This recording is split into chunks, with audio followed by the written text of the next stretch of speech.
Hello, everyone. Welcome to tutorial number 2 of Cultivating Mindfulness-Based Resilience. This is a seminar series that has been conducted countless times for the incarcerated communities in 2 prisons in the Philippines, the Correctional Institution for Women, or CIW, in Mandaluyong City, Metro Manila, and the Leyte Regional Prison in Abuyog in Leyte Province. I am using the one at CIW, which is the women's version, but both versions are basically the same with only minor differences when it comes to gender references.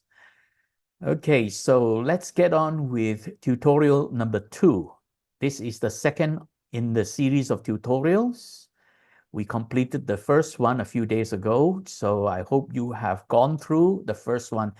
This is a continuation. In other words, if you did not go through or if you did not review the first tutorial, then this tutorial you may miss something. You should you should start going through from the first tutorial and follow on one after another. So this is tutorial number 2. Let me just put on the slides. Cultivating mindfulness-based resilience. Today, we're going to touch on 2 topics. The first one is the vicious cycle of emotions, and the second one is how to practice mindfulness or mindfulness in practice. In a very practical way, I'm going to present what is mindfulness. One of the issues about mindfulness is that people tend to confuse the practice of mindfulness with the term be mindful.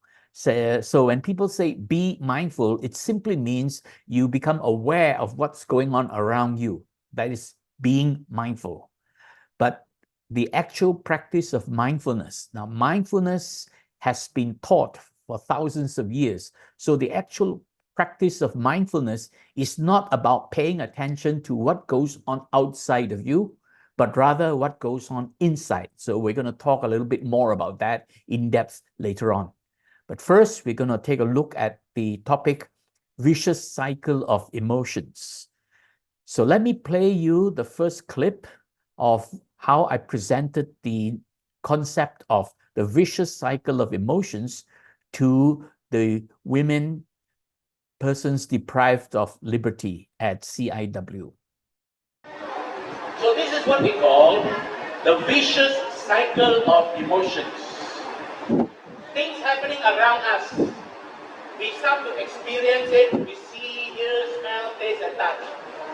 And then, if we were to think of it as something that is emotional, dramatic, something that is a problem, adversities, or uncertainty, confused, we are confused, it will affect us. It will make our body all tense up, body discomfort, physical stress. And our mind will be very disturbed, mental disturbances. So the body will be tensed up, the mind will be confused. Okay?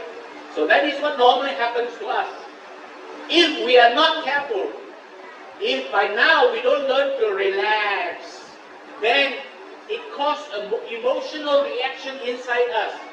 It makes us all tensed up, we get angry, we get hatred, fearful, anxiety, everything.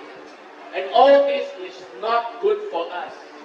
It will cause depression, post-traumatic stress disorder, chronic illnesses, psychological disorder, health issues. Do you want all this? No. Learn to relax. That's very good. So today we're going to learn mindfulness-based resilience. Learn to cultivate mindfulness-based resilience. All I can do is to plant the seed in your mind. That's all. After today, you don't see me anymore. I'm gone. But I hope I can plant the seed in your mind, and it is up to you to nourish it, to cultivate it, and benefit from it, so that your mind becomes mature, becomes strong, resilient, and you will benefit from it. And I hope that is what will happen after I leave. I can only plant the seed. I cannot do more than that. You have to take care of the seed to make it grow and mature. Okay? Good. Vicious cycle of emotions refers to when things happen around us outside and we begin to experience it, and this experiencing of things happening around us, that triggers a chain reaction within us. Right? So first, if it is something that causes traumatic experience, which means arouses our emotions, or it is adversity, threats, or conflicts, that means something that goes against our wishes or our plans, something, a problem arising, or uncertainties, confusion, this will trigger a chain reaction, the stress chain reaction, and causes the body to be uncomfortable. So disturbances in the body because of stress hormones being released. I spoke about this in tutorial number 1. And it also disturbs the mind. Now, if at this stage we don't do something about it, then it can get out of control. How does it get out of control? It begins to create this emotional chain reaction, causing us to feel anxiety, anger, fear, hatred, all kinds of emotions arising. And if we still don't do something about it up to this point, it can even get worse. And feeding these emotions with proliferations in the mind, mental proliferations, and that actually takes the whole thing out of control. Then we become trapped by our emotions. Our emotions control all our behavior. So when we behave in an emotional manner, it is not rational. It is usually not beneficial. So we have to do something about it.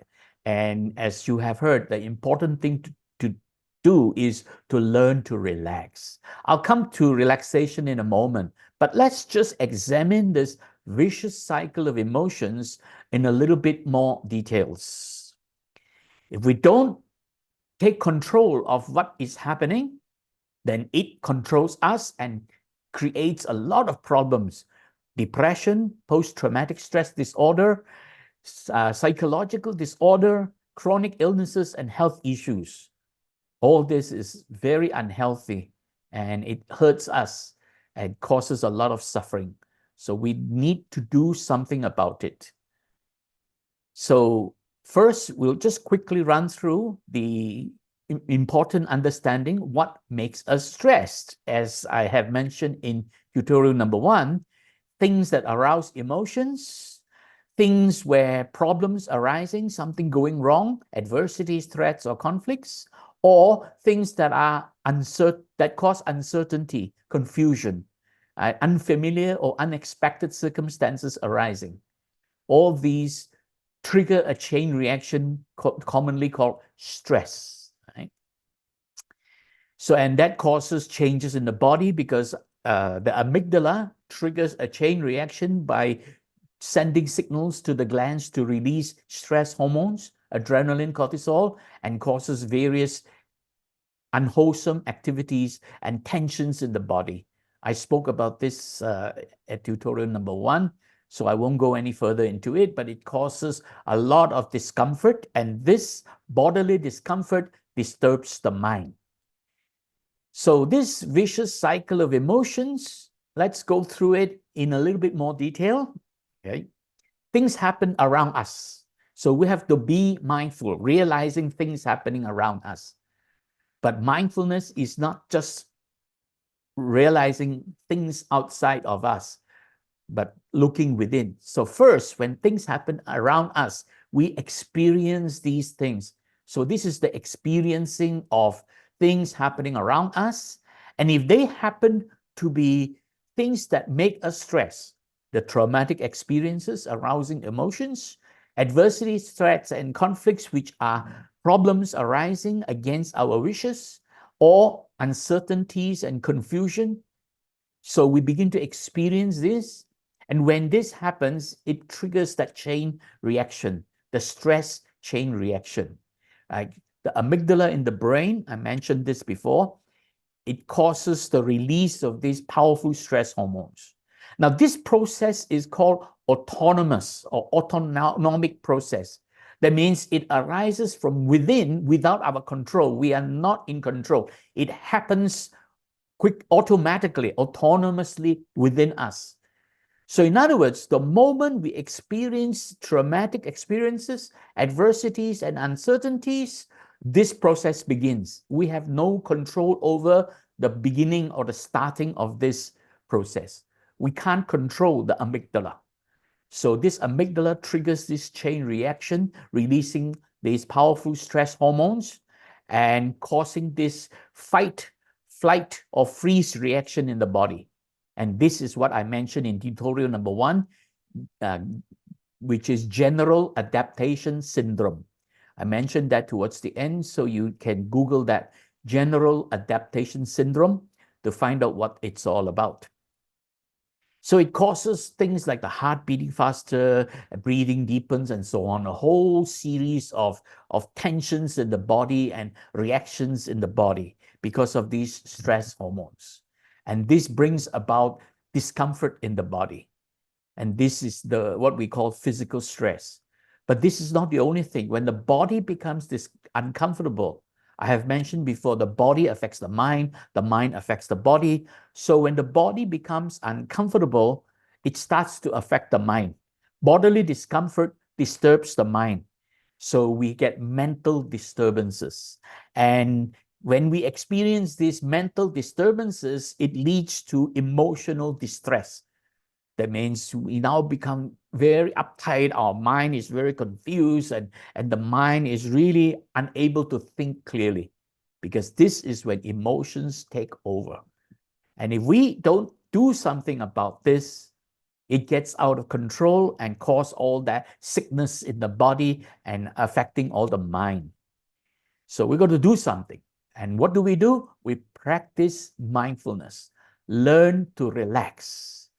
So I'm going to explain a little bit more details in a moment, how to practice mindfulness and how to learn to relax, how to recognize what's happening, and then we can do something about it. If you know what's going on or what's happening inside you, then you have half a chance of really overcoming that and subduing all these stress reactions.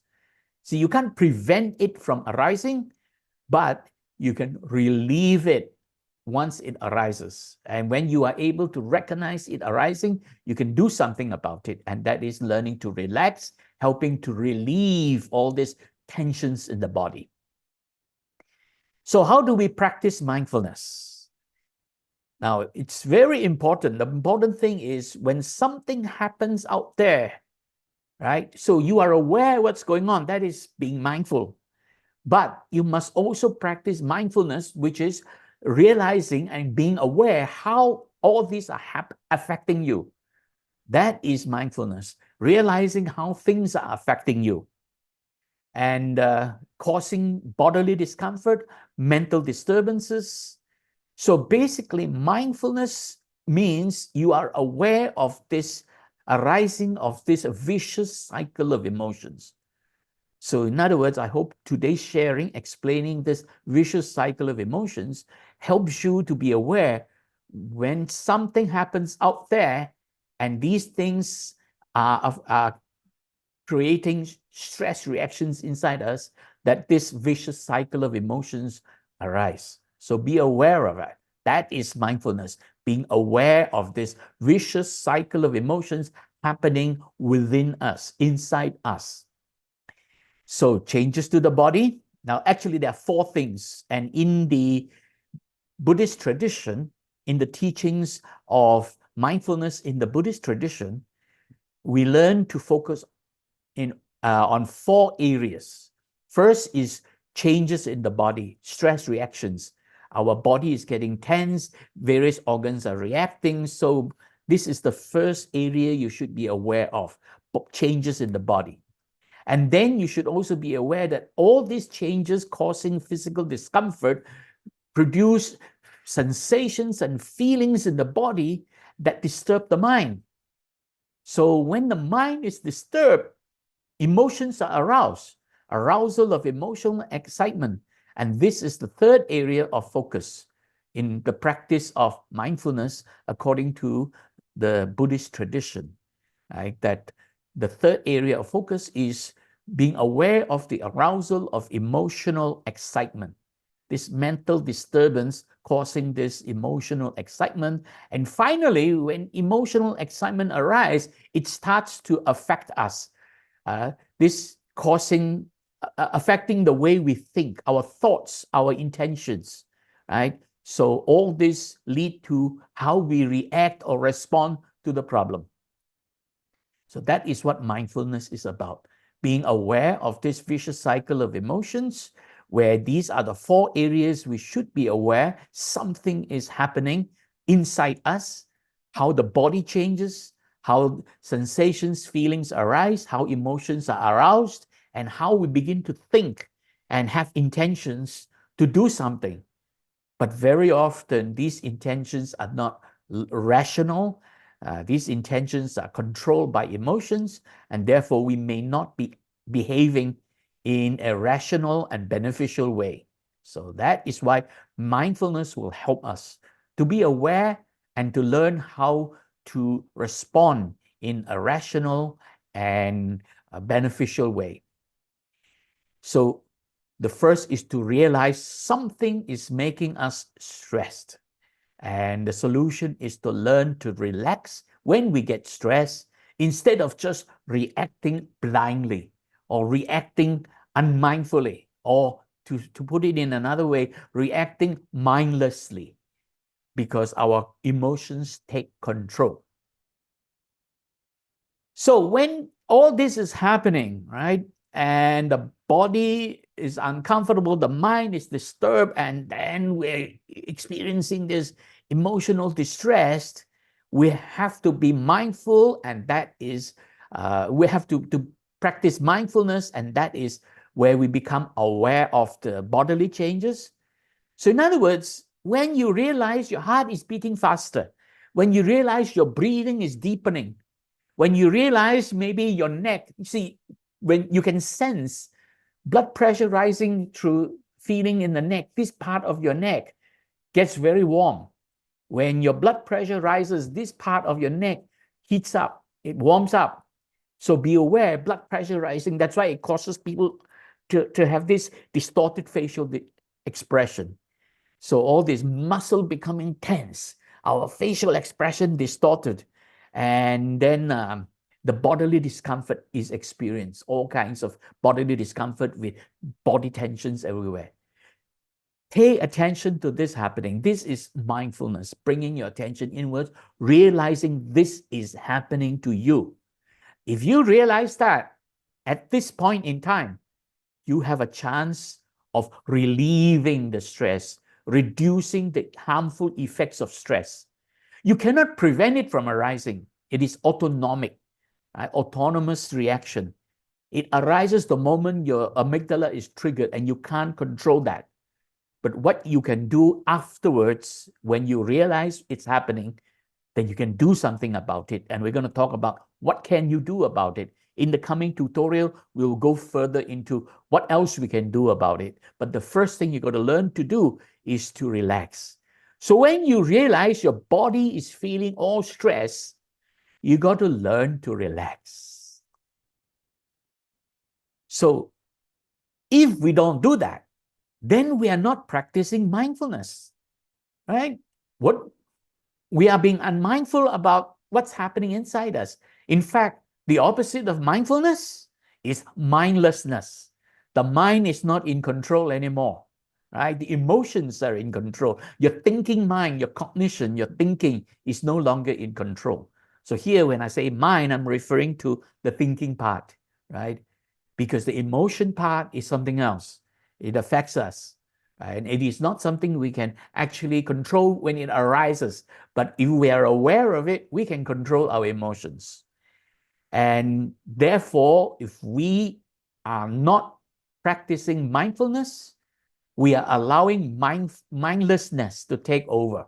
Then we become blinded by emotions, because emotions arise when emotional distress is happening. It gets out of control. So So what happens? If we are unmindful when something makes us stressed, that means we don't realize this happening out there is really making us stress, we will be blinded by our emotions.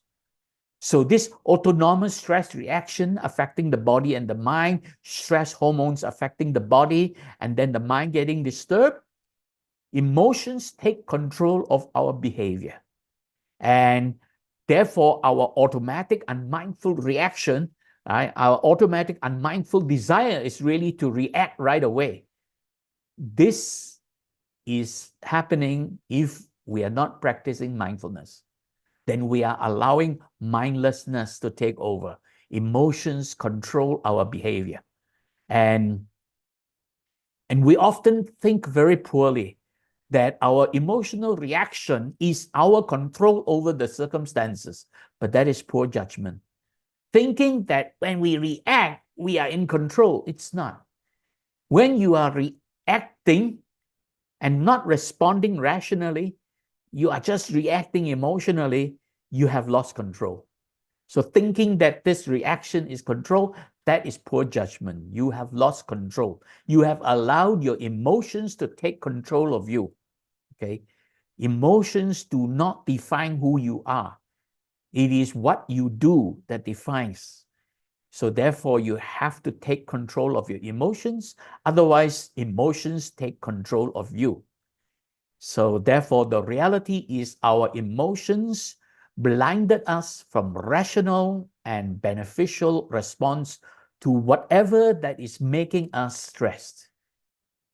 So realizing that, we should learn to practice mindfulness. Otherwise, we will end up in severe situation where we experience depression, post-traumatic stress disorder, psychological disorder, chronic illnesses, and health issues.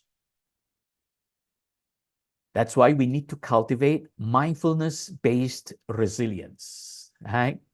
So now you will notice I use the symbols of Wonder Woman. I use Wonder Woman in the women's prison and Spider-Man in the men's prison because these are actually superheroes.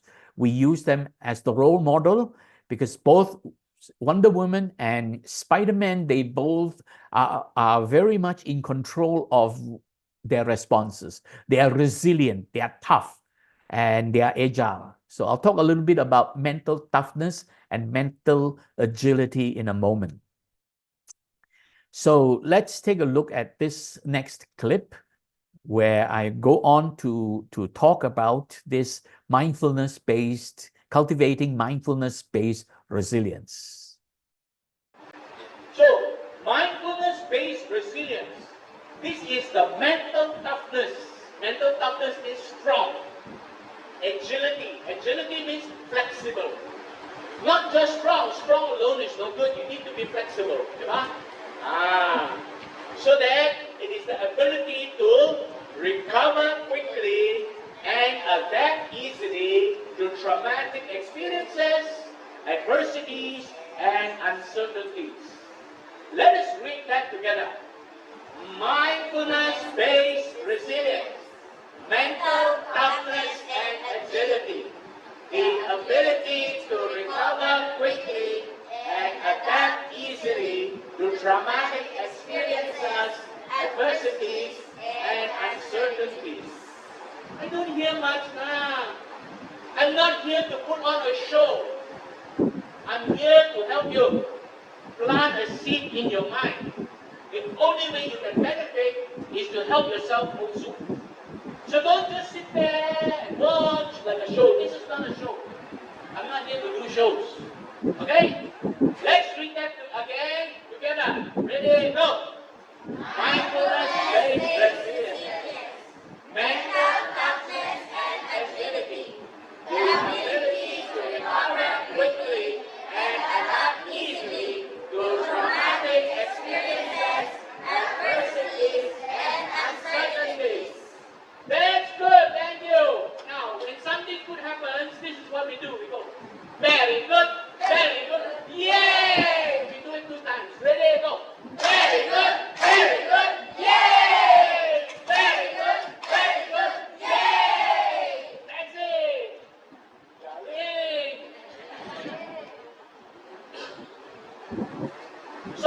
exactly is mental toughness and agility? Mental toughness means the mind is strong. Mental strength help us recover from stressful situations quickly. Recover quickly because our mind is strong. Not only that, we also need mental agility, the flexibility of the mind. The mind is flexible. Help us learn and maneuver around the problems, challenges, so that we become smarter and better at adapting. Adapting is important. When you are inside CIW, you are persons deprived of liberty. You have to learn to adapt to the new environment. Because if you do not adapt to the new situation, every morning you be crying, why am I here? I wish I'm not here. No good. Don't cry and wish you're not here. The truth is you are here. Learn to adapt. Learn to be smarter and better at adapting and recovering and adjusting yourself to the new situation. Right? Nakuha mo? Good. So, recover quickly, adapt easily to traumatic experiences, that means emotional things, adversities, that means problems, threats and conflicts, and uncertainties. So I'm going to use Wonder Woman as the example. Okay? So you're going to learn how to become strong and adaptable like Wonder Woman. Right? So you are all going to become Wonder Woman. Do you want to be Wonder Woman? Yes! Very good! Very good! Yay! Very good! Very good! Yay! So you see, mindfulness-based resilience is about mental toughness and agility, the ability to recover quickly and adapt easily to traumatic experiences, adversities, and uncertainties. So that's how I define the mindfulness-based resilience. The mind is tough and agile. Toughness is strong. Agility is being flexible. Toughness alone is not enough. You need to be agile. So therefore, the first part is mental toughness, helping you to have the strength to recover. So mental toughness helps you recover from stressful situations. But that's not enough because the stressful situation may happen again. And if you don't learn to have this mental agility to adapt, then you will be hurt by it over and over again. So the second part of it is mental agility. This is the mental flexibility that helps us to learn and maneuver around whatever is going on, the challenges and the obstacles, so that we become smarter and better at adapting to the new realities. That's why we need to be both mentally tough and mentally agile, mental toughness and mental agility to recover quickly and adapt easily to traumatic experiences which arouse emotions, leading to emotional distress, or right, and also to adversities, problems that create threats and conflicts, and also uncertainties that create a lot of confusion. That is what mental toughness and agility is about, to recover and to adapt. As Spider-Man said, with great power comes great responsibility. So we have to take responsibility for our own well-being. And the first thing is to practice mindfulness and learn to relax when we realize something is making us stressed.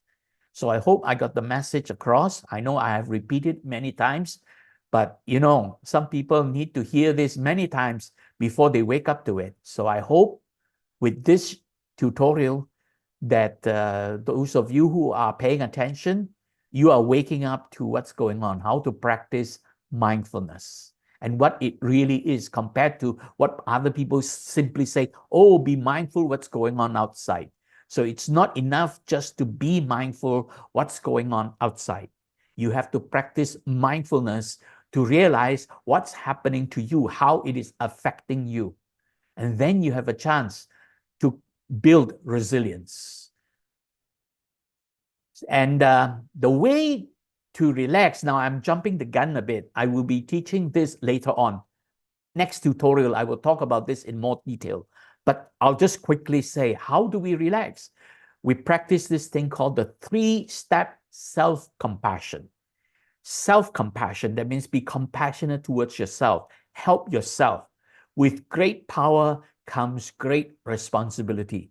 Take responsibility for your own wellness. And that is what self-compassion means, to be compassionate towards yourself. When things are happening out there and it is affecting you inside, and you feel you're getting stressed, you realize your body is changing, your body is getting tense, various parts of your organs are reacting. When you are practicing mindfulness and you're aware of that, what do? You pause. Do not react. Pause. The reason for pausing is to allow time for this emotional excitement and anxiety to calm down. Because your body is flooded with hormones, you also allow time for the hormonal reactions to subside. That's why it's so important that when you realize you are being stressed, the first thing to do is pause. Do not react. And then immediately take a deep breath. Learn to relax. And this is where relaxation comes in. Take deep breath. Breathing is a powerful relaxation tool. When you are able to pause and then take deep breath, and the body becomes more relaxed. As the body becomes more relaxed, the mind becomes more composed, because the body affects the mind affects the body. So when the body becomes more relaxed, the first thing that's going to happen is the mind becomes more composed. So when your body is more relaxed and you're no longer all tensed up, right? And your mind is a little bit more composed now, clearer. Your mind is clearer, able to think more rationally. That is when you think how to respond. Purposefully focus on wholesome and beneficial response to the problem. So I'm just very quickly jumping the gun. I'll be talking about this in more details in the next tutorial. So realize this, when you are mindful, things are happening out there. Practice mindfulness and recognize how it is affecting yourself. Learn to pause, relax, and then think. Then you can think of wholesome and beneficial way to respond to what's happening. So I hope that helps you. And this is the end of tutorial number 2, right? Covering vicious cycle of emotions and mindfulness in practice. I hope this has been helpful. Please review tutorial number 1 so you understand a little bit better what is general adaptation syndrome and this stress reaction. And now review this tutorial number 2 again so that you understand what is the essence of mindfulness, how to practice it, the fundamental basic practice of mindfulness. Mindfulness has a lot of other things, but I'm just only showing you now the basic, most fundamental practice of mindfulness.